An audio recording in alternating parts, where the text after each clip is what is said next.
bertemu lagi kita dalam video Garase Part 2. Sudahkah anda bersedia? Kak. Assalamualaikum Kak. Saya Ahmad Razin dari Batch 17. Ingat datang Garase nak beli baju, nak beli periuk, macam-macam lah. Tapi kat mana Garase tu? Tak betul. Tak abang awal-awal. Jom ikut. Dia orang Kedah bang.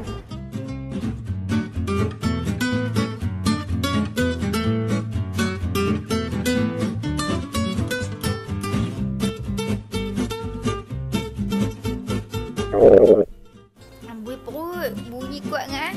Wah, lapar, teringin makan masakan mak. Nasi lauk campur, masakan Melayu asli. Oh, hak tu kedai aku Ishak. Oh, ada jual? Ada juga kedai nasi lemak ABD. Dia bukan ABC, ABD. Kelakar lah Kak Bukan mak, betul nama dia ABC. Bukan ABC.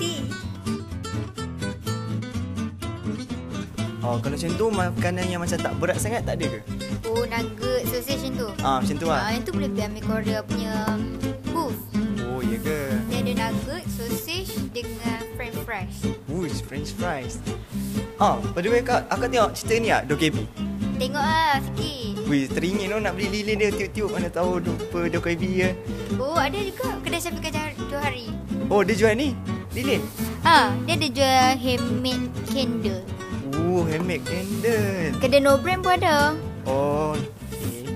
Lepas tu, kalau nak beli macam ceret, tilam, meja, iron, penyedai baju winter semua tu, nak beli mana? Yang tu boleh pergi kat kedai Legasi Dongyang.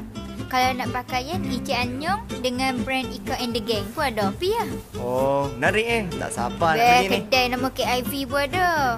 Oh, okay. So Kak, aduh malu pula cakap. Tapi actually saya ni suka pakai makeup Kak. Nak beli kat mana lah makeup? Wih, hang ni biar betul. Betul lah. Tak apalah kalau hang nak pun pergilah kedai Ain. Kalau suka patung-patung bear macam tu, pergi kedai Mac.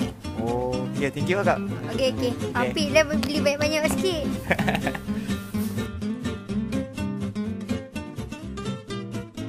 Razin, ni lah tempat tu.